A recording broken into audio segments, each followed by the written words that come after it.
इसलिए भगवान की कथा सुनना है तो भगवान की कथा का अध्ययन भी करो। तो अब ये संकल्प लेके जाओ कि 9 दिन के अंदर जिनके घर रामायण नहीं है, रामायण आ जाना चाहिए। अच्छा, आ जाना चाहिए कि नहीं? जिनके घर नहीं वो हाथ उठाओ तो आएगी कथा, रामायण की पोथी आएगी 9 दिन के अंदर। हाँ, राम कथा आना भाई आपके घर में होना चाहिए। पोथी रखने का भी महत्व है। तो सुंदर कांड अगर आपने रामायण पढ़ी होगी तो जितने भी कांड है, जैसे बाल कांड है, बाल कांड के दोहे हैं 361 दोहा है कि नहीं? जिन्होंने रामायण पढ़ी होगी उनको याद होगा। अयोध्या कांड में 327, अरण्य कांड में है 46,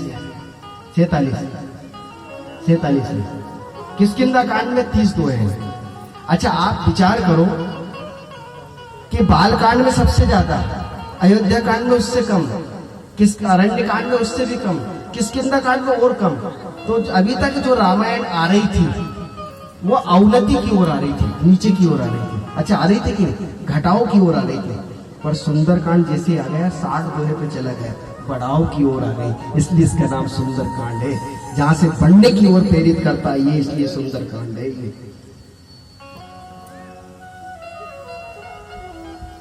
दूसरी बात, हर कांड में पहले सोरठा है, दोहा है, इसके बाद चौपाई है, या श्लोक के बाद सीधे चौपाई है। तीसरी बात, इसमें सुंदर शब्द जो है 8 बार आया है, इसलिए इसका नाम सुंदर कांड रख दिया कि 9 बार सुंदर शब्द हो जाए। ऐसी इसमें बहुत सारी विशेषता है, इसलिए इसका नाम सुंदर कांड है।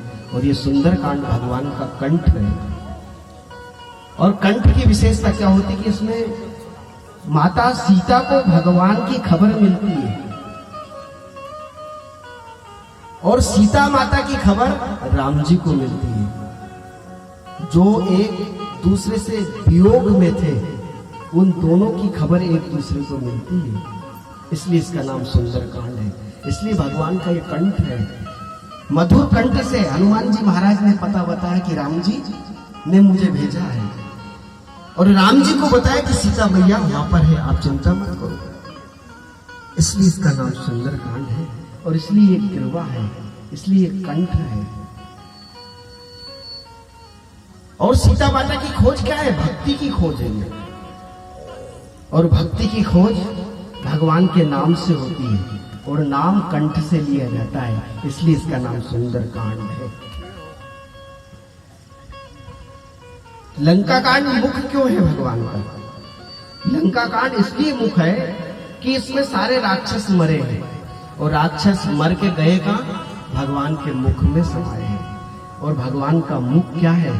मुक्ति ही भगवान का मुख है। जो मुक्त कर दे वही भगवान का मुख है। इसमें सब मुक्त हुए। और उत्तर कांड में हर प्रश्न का उत्तर है, इसलिए भगवान का मस्तक है, और मस्तिष्क से यानी दिमाग से ही उत्तर दिया जाता है।